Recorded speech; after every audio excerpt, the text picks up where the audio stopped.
Selamat pagi para pemirsa TV Asuransi. Hari ini saya Wahyu Widyastuti, Redaktur Pelaksana Media Asuransi, berkesempatan akan melakukan bincang-bincang di salah satu kediaman tenaga pemasar asuransi jiwa yang sudah terbilang sukses dalam menjalankan karirnya. Dan kita berada di kawasan Kelapa Gading, Jakarta Utara. Di sini kita akan ketemu dengan Ibu Miliana Martin. Beliau juga pernah menjabat selama 2 periode sebagai Country Chair MDRT Indonesia. Mari ikut saya untuk ketemu beliau.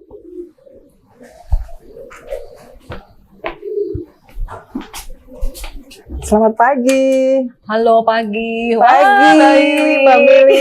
Apa kabar? Baik, selamat datang. Senang banget ya. Yuk, silakan masuk yuk. Mari kita akan diterima secara langsung dengan Ibu Miliana. Selamat pagi Mbak Miliana, terima kasih loh kita sudah diterima di kediamannya ini. Ya, terima kasih juga udah datang nih Mbak Wiwi dari TV Asuransi. Terima kasih.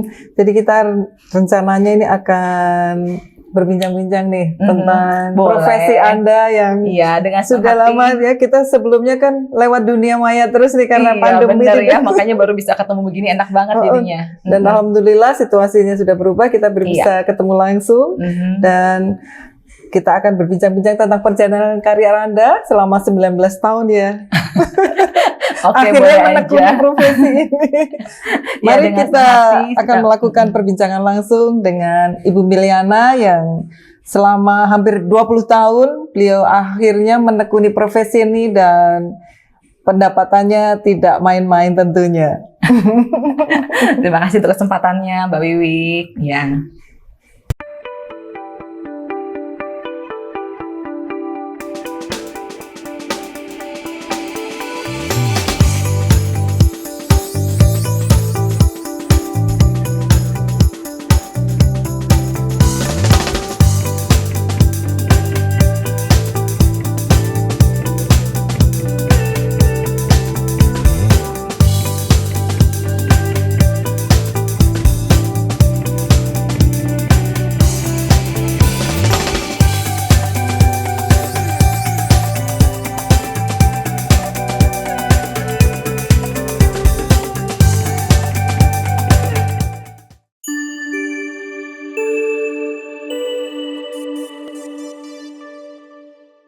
Selamat pagi para pemirsa TV Asuransi. Saya Wahyu Widyastuti, Redaktur Pelaksana Media Asuransi. Hari ini berkesempatan akan melakukan bincang-bincang secara langsung dengan Ibu Miliana Martin.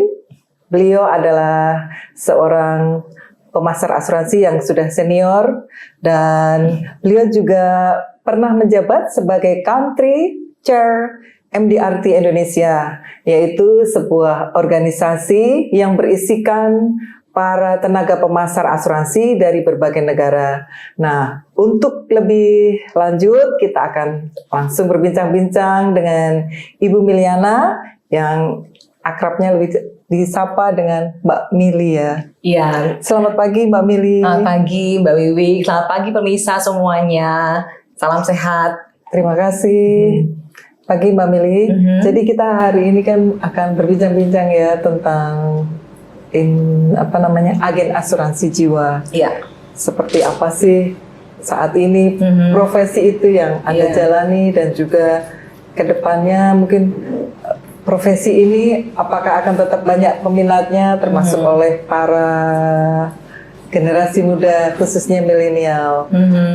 Mengawali perbincangan hari ini mungkin bisa Anda ceritakan perjalanan karir Anda hingga lebih tertarik menjadi agen asuransi jiwa. Dipersilakan. Oke. Terus terang sebenarnya ketika mau memulai ya profesi agen asuransi ini tuh tahun 2004. Jadi itu 19 tahun yang lalu ya. Saya sih terus tidak tertarik sih dengan profesi ini karena sudah punya sebuah mindset bahwa ini kan cuma sales. Terus kayaknya dalam tanda kutip ya kayak kurang bergengsi gitu loh profesi ini kan. compare dengan, misalnya dibandingkan dengan profesi saya sebelumnya, saya memang mengajar sebagai seorang dosen di salah satu universitas swasta selama 8 tahun. 8 tahun. Nah, tetapi akhirnya kenapa gitu ya kan, jadi tertarik, dan ya sebenarnya ketertarikan sendiri itu mulai bertahap ya, karena awalnya kepepet sih sebenarnya. Kepepet dalam artian tuh waktu itu saya memang baru menikah, kemudian punya anak. Nah, setelah saya punya anak, dan kemudian saya berpikir bahwa saya harus cari pekerjaan yang waktunya fleksibel. Kan kalau sebagai seorang dosen, karena saya sebagai dosen tetap, maka saya harus ngantor nih dari pagi sampai sore, Senin sampai Jumat gitu kan, dan waktunya nggak fleksibel. Jadi terus terang yang membuat saya tertarik dengan profesi ini lebih ke arah pekerjaannya waktunya fleksibel. Ya. Tetapi sebenarnya tadi saya bilang gitu kan, kok kayaknya kurang keren ya dibanding dengan misalkan profesi sebagai dosen. Tahun 2004 ya. 2004 memang belum terlalu banyak sih jumlah agen. Dan orang-orang juga masih belum terlalu sadar asuransi, sehingga ketika misalnya kita mengatakan bahwa kita adalah seorang agen asuransi itu sepertinya ya, saya juga nggak tahu sih, saya cuma mungkin merasa aja bahwa orang kayaknya agak underestimate lah terhadap diri saya gitu kan. Juga masih kurang bagus, apalagi saya juga masih agen awal, belum ada prestasi, belum juga terbukti gitu kan. Dan itu yang menjadi salah satu tantangan saya lah dalam tahun-tahun awal saya. Dan Anda memulai dari nol ya? Iya, dari nol, benar-benar nggak ngerti sama sekali apa itu asuransi, istilah-istilah apa itu pemegang polis, bedanya apa dengan tertanggung, dengan premi, apa itu SPAJ, apa itu klaim. Itu saya terus terang baru mengenal di dalam training, karena background saya sebelumnya kan saya sebenarnya jurusan teknik industri ya. Jadi emang tidak sambung sama sekali dengan sekarang asuransi. Tidak ada hubungannya. Tapi memang enaknya di industri asuransi ini sebenarnya semua background, apapun background kita itu bisa melangkah lah ya. Jadi ini mungkin bisa jadi encouragement bagi teman-teman yang baru mau memulai, apapun backgroundnya sebenarnya bisa. Yang terpenting adalah mau ikut trainingnya, karena banyak sekali pelatihan-pelatihan yang dapatkan di dalam tahun-tahun awal saya. Dan tantangan di awal menjadi agen asuransi tentu tidak mudah kan, itu kita pasti bersemangat. Dan itu sudah dibuktikan hingga saat ini Anda menjalani profesi asuransi selama 19 tahun. Iya, betul. Pada saat itu waktu masih sebagai dosen, pendapatannya juga sudah mapan. Tapi tetap memilih tantangan menjadi agen asuransi. Apa yang membuat Anda akhirnya tertarik itu dan bertahan sampai sekarang? Iya, saya pikir yang membuat saya bisa bertahan sampai sekarang ya, karena ternyata setelah saya masuk ke dalam industri asuransi, rupanya ini sebuah industri yang sangat-sangat luar biasa buat saya. Luar biasa dalam berbagai aspek. Pertama itu adalah dari aspek pengembangan diri. Saya sangat merasakan banget bahwa di dalam profesi asuransi ini saya tuh berkembang, bertumbuh. Sebenarnya perkembangan bertumbuh itu lebih ke karakter kita, lebih ke mental kita, cara pikir kita. Yang tadi saya katakan kan ya Mbak Wiwi, ketika saya pertama kali mau jadi agen asuransi itu rasanya kok kayaknya minder dengan diri saya, terus gak punya keberanian untuk ngomong. Kayaknya udah ketemu orang ya, aduh pengen ngomong tapi kok sampai akhir pembicaraan gak keluar mulut gitu ya. Ada dosen yang sudah biasa berhadapan dengan mahasiswa. Tapi itu karena belief sama saya, satu mindset bahwa aduh kayaknya orang masih nolak saya, kayaknya orang nggak mau deh, kayaknya dia nggak punya uang deh, kayaknya dia mungkin galak deh gitu ya. Jadi itu ada hal-hal yang ternyata itu membelenggu pikiran saya. Nah tapi melalui akhirnya profesi ini saya bertumbuh menjadi lebih positif, bahwa sebenarnya setiap orang yang kita temui itu jangan-jangan adalah sebuah kesempatan untuk kita menolong dia. Kita tidak akan pernah tahu bahwa pertemuan kita dengan klien kita pada hari itu ternyata adalah pertemuan yang nanti akan punya makna setelah nanti beberapa tahun kemudian, beberapa saat kemudian orang itu ternyata harus klaim dan kita membantu klaimnya, dan disitulah kita bisa merasakan bahwa sebenarnya ternyata kita tuh bertemu dengan dia, berbicara dengan dia, dan memberanikan diri untuk approach dia itu sesuatu hal yang ternyata tuh berdampak besar. Nah, ketika saya mengalami klaim demi klaim ya yang saya layani selama sepanjang 19 tahun, itulah yang membuat saya juga lebih yakin bahwa sebenarnya profesi ini profesi yang begitu indah dan mulia. Nah, memang ini kan pertumbuhan ya, bagaimana saya bertumbuh dari yang tadinya agak minder, ragu-ragu gitu ya, penakut gitu kan, apalagi sih introvert gitu kan, rasanya itu nggak mudah gitu buat saya tuh untuk mengalahkan diri saya sendiri, terutama dari sisi mindsetnya saya. Tapi kan again adalah kita training, Terus kemudian praktek, training, praktek, dan akhirnya itulah yang membuat akhirnya kita bisa melangkah dan pada akhirnya ya bisa bertahan sampai sekarang bisa ini. bertahan dan bisa menghasilkan. Iya. Dan bahkan pendapatannya bisa melebihi. Iya, jauh puluhan kali lipat sih sebenarnya. Jadi kalau mau dibilang sebagai dosen mapan, iya betul mapan. Tetapi kalau ketika misalnya kita menjadi profesi di sini, penghasilannya kan tidak terbatas ya. Betul. Nah itu yang membuat ya saya juga tetap stay di sini ya karena ada penghasilan yang tidak terbatas, ada sebuah pengembangan diri ya juga yang tidak terbatas juga. Gitu. Dan itu tadi yang kembali yang tentang rasa tidak percaya diri itu akhirnya bisa berubah karena ada pelatihan-pelatihan tersebut. Iya, pelatihan, pengalaman klaim, akhirnya itu membuat saya akhirnya lebih matang dan kemudian lebih bisa melihat bahwa profesi ini sebenarnya profesi yang seperti kayak dokter ya. Saya seringkali ketika saya jadi pembicara, saya seringkali menyamakan profesi agen asuransi dengan profesi dokter. Dokter itu kan menolong ya, menolong pasien gitu kan. Dan kita tidak memandang dokter ini sebagai kok kayaknya dia tuh mau ambil uang saya, enggak kan? Karena kita memang yakin percaya dokter ini pasti akan memberikan kesembuhan buat saya. Cuma bedanya pasien kan datang kepada dokter. Nah sementara nasabah nggak mungkin kan datang kepada agen asuransi, harus kita yang nyamperin gitu kan. Jadi memang wajar aja kalau ada yang menerima, ada yang menolak. Tapi kalau kita bisa melihat profesi ini seperti kayak dokter, yang sebenarnya itu kita memberikan advice. Tapi kalau dokter advice secara medis ya, kalau kita advice secara keuangan. Nah, pada waktu kita memperlukan diri kita bahwa kita adalah seorang konsultan, memberikan advice keuangan, menyelesaikan masalah mereka. Kalau pasien masalahnya apa? Kamu punya sakit ini, kamu harus operasi, kamu harus minum obat ini gitu kan. Maka sebagai agen asuransi kita itu sebagai konsultan sebenarnya kepada klien kita. Misalnya, dia masih keluarga muda. Punya anak masih kecil, apa kebutuhannya? Kamu harus planning berapa nih untuk tabungan kamu, untuk pensiun kamu, untuk proteksi kamu. Nah, jadi waktu kita pendekatan seperti itu, pendekatan edukatif ya, maka saya melihat klien-klien saya itu lebih welcome terhadap saya. Jadi pendekatannya harus edukatif, bukannya pendekatan sebagai sales ya gitu. Betul. Berarti mindsetnya pun harus diubah ya. Iya. Jangan sekedar tadi kata-kata agen asuransi mungkin yang menjadi momok bagi banyak masyarakat ya. Iya. Mungkin sebagai konsultan perencana keuangan. Biasanya kalau di luar negeri mereka kita bilangnya adalah financial planner atau financial consultant. Nah, untuk menjadi konsultan keuangan pun tapi tetap perlu ada pelatihan tersendiri. Pasti, iya.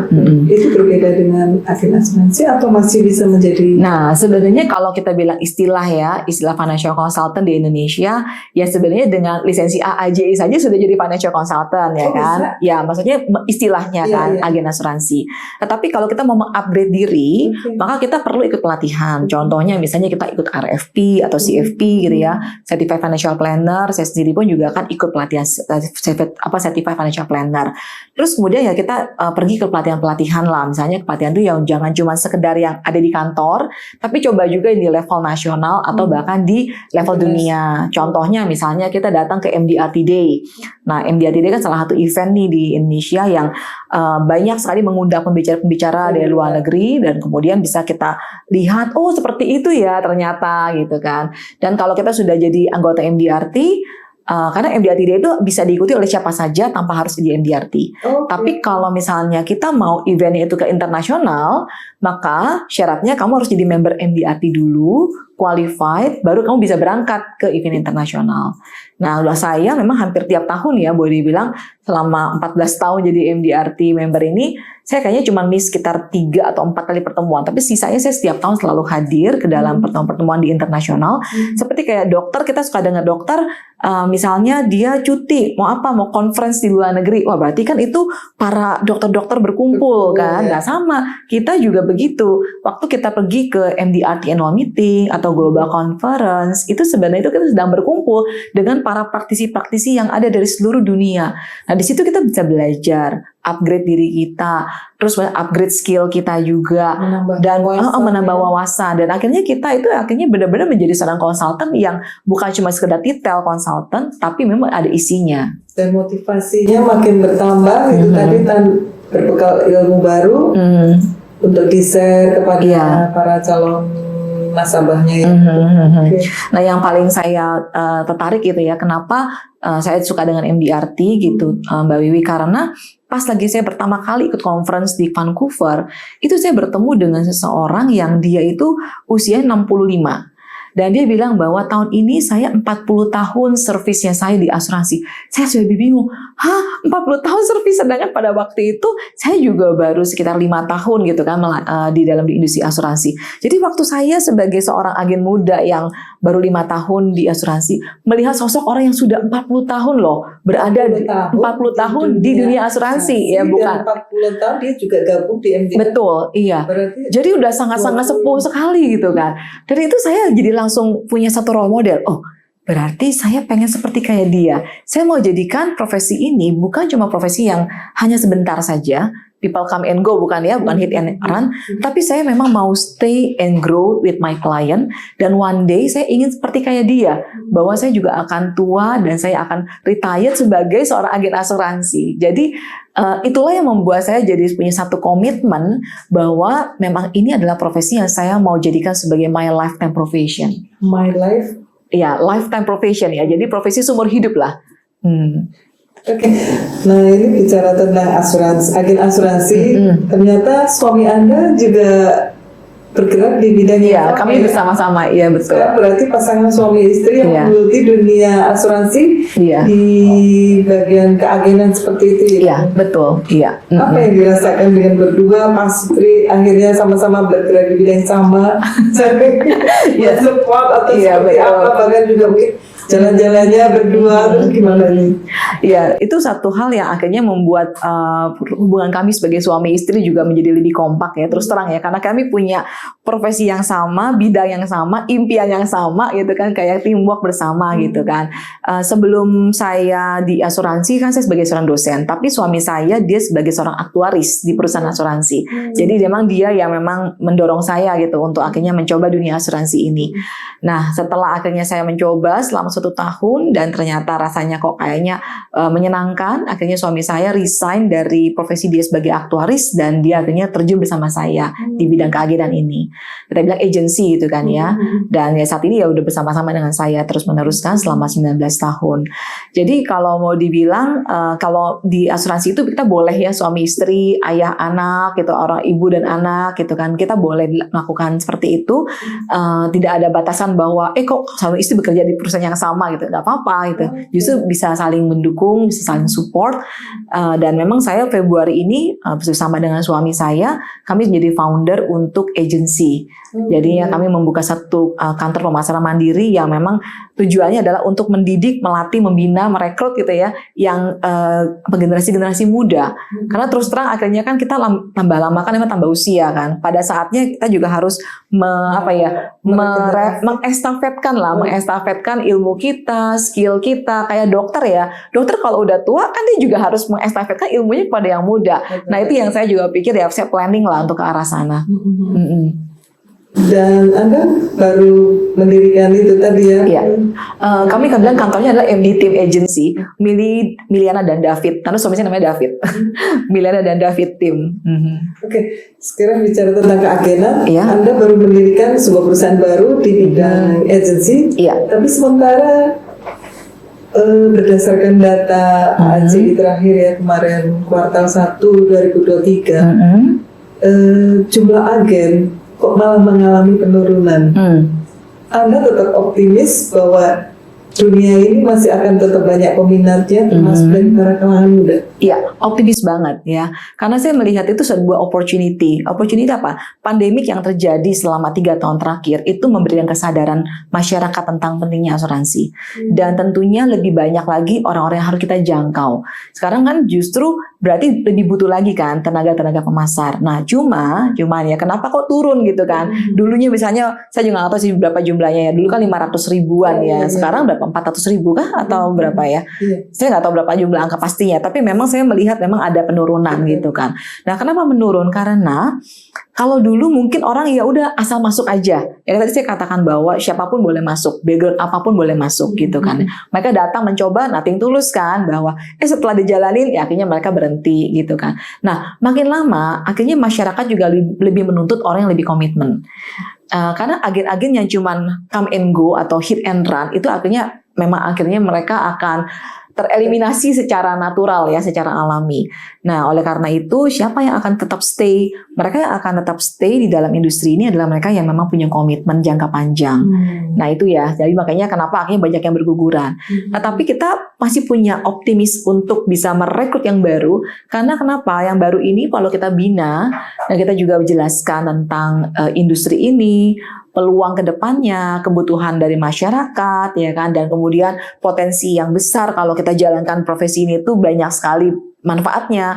Saya yakin bahwa sebenarnya masih banyak terbuka kesempatan bagi kita itu merekrut yang muda-muda, terutama buat generasi milenial ya. Jadi intinya profesi ini ke depan tuh masih akan tetap pasti, iya. Seperti misalnya ya tadi kayak dokter ya. Dokter di Indonesia itu sebenarnya jumlahnya banyak apa sedikit gitu kan. Saya percaya jumlah dokter masih juga harus dibutuhkan banyak. Apalagi kayak di pelosok-pelosok daerah-daerah kan sangat kekurangan dokter ya. Mungkin kalau di kota besar seperti Jakarta, wah banyak lah ya. Tapi kalau misalnya di daerah-daerah sangat sedikit kan dokter yang ada. Nah, jadi kita lihat dari rasio berapa banyak dokter dibandingkan dengan populasi. Nah, itu ternyata satu dokter melayani berapa orang gitu kan. Dan demikian juga berapa banyak jumlah agen asuransi dibandingkan dengan populasi Indonesia. Oleh karena itu masih sangat-sangat banyak sekali gitu ya orang-orang yang harus menjadi agen asuransi untuk bisa melayani seluruh masyarakat Indonesia untuk bisa punya asuransi. Oke. Yang terakhir ya mungkin Anda sudah menikmati sekian lama 19 tahun ya, tentu banyak apa tadi gimmick-gimmick yang sudah didapatkan, termasuk bisa berwisata ke berbagai benua tentunya ya. Seperti apa itu yang masih ada harapan kemana lagi nih yang belum dicapai nih? Oke, ya terus terang memang melalui profesi ini saya sudah mendapatkan banyak sekali ya. Tadi seperti jalan-jalan, income yang memang sudah puluhan kali lipat dibandingkan sebelumnya juga gitu kan. Bahkan pencapaian yang saya dapat bahwa saya bisa menjadi top agent di perusahaan saya. Bahkan waktu tahun 2021 during pandemic itu saya jadi finalis untuk level nasional AJI maupun juga sampai Asia. Jadi Asia Advisor Award. Saya mendapatkan finalis sebagai Insurance Agent of the Year. Meskipun memang belum yang menang ya, tapi kan udah masuk finalis aja top 5. Saya apply karena ya mungkin dengan pergaulan saya dengan internasional, jadi saya tahu bahwa sebenarnya award itu ada loh sampai di level Asia. Ada yang namanya Asia Advisor Award yang kita bisa apply, tapi tentu ada kriteria kan ya. Jadi saya apply untuk 2 kategori. Yang pertama adalah Insurance Agent of the Year, satu lagi adalah Digital Agent of the Year. Dan ternyata surprisingly ketika saya apply, ternyata saya adalah orang pertama dari Indonesia yang apply dan akhirnya bisa masuk sampai ke tahap finalis. Finalis itu adalah top 5 intinya dari puluhan negara. Akhirnya dipilih 5, satu dari Indonesia, satu dari yang menang ya waktu itu ya, dari Singapura, dari Hong Kong, dari saya lupa ya, ada beberapa negara lagi ya kan ya. Tapi akhirnya yang menang memang bukan saya. Tapi saya bisa sampai di titik itu aja juga sudah, ternyata bisa ya gitu kan. Nah jadi kalau tadi kan pertanyaan Mbak Wiwi kan, setelah itu apa yang diharapkan? Jadi kan bicara mengenai what's next kan. Nah itu yang kenapa saya membuka kantor ini. Jadi kenapa saya membuka kantor? Karena saya ingin bahwa setelah saya mendapatkan semua yang begitu luar biasa dari profesi ini, saya ingin itu dinikmati juga oleh orang-orang muda. Mereka-mereka yang masih generasi-generasi muda, yang kalau misalkan saya bina, saya didik, saya latih, pasti mereka juga akan seperti saya, bahkan lebih lagi gitu. Itu sih Mbak Dewi. Jadi iya, terus terang saya memang udah masuk ke dalam tahap di mana saya pengen memberikan legacy buat industri ini dengan menciptakan lebih banyak lagi agen-agen yang profesional ya. Apalagi kan sekarang cukup banyak orang-orang yang dalam tanda kutip jadi kecewa gitu dengan profesi agen. Banyak sekali isu-isu yang kayaknya miring terhadap industri ini gitu kan. Jadi saya betul. Jadi saya ingin sekali itu memperbaiki gitu citra profesionalisme daripada profesi agen asuransi ini. Gimana Anda melihat hal itu supaya jangan sampai ini terulang seperti itu? Iya. Yang pertama-tama tentunya kita perlu memberikan nilai-nilai ya, value. Jadi kenapa banyak agen-agen yang nakal? Karena value-nya adalah uang. Ya, value adalah bagaimana dia mencari kesempatan, terus kemudian menipu nasabah atau misalnya bermain-main lah dengan regulation yang ada gitu kan. Itu kan soal attitude ya kan ya. Nah, jadi bagaimana ya kita sebagai seorang leader gitu kan, itu perlu juga memberikan value. Kayak kita sama anak ya, gimana caranya supaya anak kita itu baik, anak kita itu tidak jadi perampok misalnya. Tentu kan itu kan dimulai dari kita melatih mereka dari kecil kan, menanamkan value bahwa kamu hidup tuh harus bermanfaat, harus jujur, harus rajin. Nah, ketika kita memang memberikan value-value itu kepada tim kita itu ya, bahwa kita memang harus melayani nasabah kita harus punya long term komitmen dengan mereka, kita harus jujur. Saya yakin maka akan tercipta generasi-generasi muda yang memang pada akhirnya mereka memang benar-benar menjalankan profesi ini dengan sungguh-sungguh. Ya, itu adalah dari sisi kita lah sebagai sebagai agen asuransi, membenah diri dengan kita melatih dan memberikan value-value yang baik ya. Dan MDRT itu sangat-sangat strong banget di dalam pesan-pesan itu. Jadi MDRT selalu menekankan tentang client first ya. Jadi klien itu harus diutamakan lebih daripada pencapaian kita. Meskipun MDRT kan lebih ke pencapaian kan, MDRT lah, apalagi naik lagi ada court of the table 3 kali lipat MDRT atau top of the table 6 kali lipat MDRT. Jadi memang kesannya kan pencapaian, tetapi MDRT itu banyak mengajarkan kepada kita tentang bagaimana nasabah itu harus diutamakan. Nah, itu yang menurut saya value-value itu kita harus tanamkan kepada agen-agen muda kita. Nah, di satu sisi yang lain, dari sisi pemdananya kan berbagai pihak ya, dari sisi keagenan, dari sisi masyarakat. Saya rasa masyarakat juga harus lebih cerdas. Lebih cerdas dalam arti mereka tidak gampang percaya ketika misalnya mereka ditawarkan produk asuransi, mereka perlu pelajari apa sih yang mereka ditawarkan, apa sih yang mereka beli, harus paham nih dengan produk yang dia beli.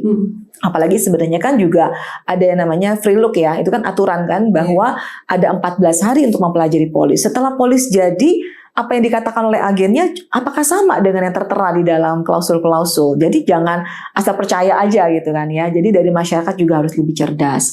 Terus kemudian ya tentunya masyarakat juga harus lebih cerdas, misalkan ya jangan transfer ke agennya ya, tapi transfernya langsung ke perusahaan asuransi, preminya juga harus auto debit supaya juga langsung debitnya itu oleh perusahaan asuransi pihak yang berwenang, bukannya transfer atau setornya ke rekening pribadinya si agen, itu untuk menghindari lah gitu kan. Meskipun sebenarnya itu kan akibat dari pertemanan mungkin atau karena saudara kita percaya ya, tapi tidak boleh ya. Iya, tidak boleh ya. Jadi sebenarnya memang orang Indonesia kan ya sangat lekat sekali kekeluargaan kan. Kamu keluarga saya, beli dong sama saya. Kamu teman saya, beli dong sama saya. Nah, oleh karena itu ya jangan menciderai persaudaraan, kekeluargaan, karena yang kita tipu sebenarnya saudara kita loh, atau teman kita ya kan. Dan ini kan membuat nama baik kita pun seumur hidup pun akan cacat. Iya, dan industri juga akan cacat juga jadinya. Itu kalau dia misalkan ya kasus kemarin itu dia anggota MDRT, otomatis langsung di blacklist seperti itu ya? Kalau jadi gini, peraturan dari MDRT itu sendiri kalau memang ada pelaporan untuk pelanggaran kode etik, pasti kita akan keluarkan nih dari anggota MDRT. Jadi memang kami ada semacam rules ya, bahwa kalau memang dilaporkan tentunya ya MDRT akan action untuk misalkan langsung cabut keanggotaannya, ya kan. Tetapi saya juga tidak tahu sih kalau yang kemarin ini adalah anggota MDRT atau tidak gitu ya. Ya, tapi misalkan di anggota MDRT kita pasti akan langsung cabut. Saya rasa juga demikian juga dengan perusahaan ya. Perusahaan ketika misalnya ada agent yang nakal, melanggar hukum, dia pasti juga akan terminate kan. Dan itu namanya di blacklist seperti kita punya kartu kredit, misalkan bermasalah juga bisa di blacklist. Iya, betul. Iya. Sama AAJ otomatis namanya. Iya, betul. Mbak Milena dulu juga sudah pernah menjadi selama 2 periode ya? Iya, country chair MDRT Indonesia. Nah, itu seperti apa ini pengembangan di industri asuransi jiwa untuk MDRT sendiri? Iya.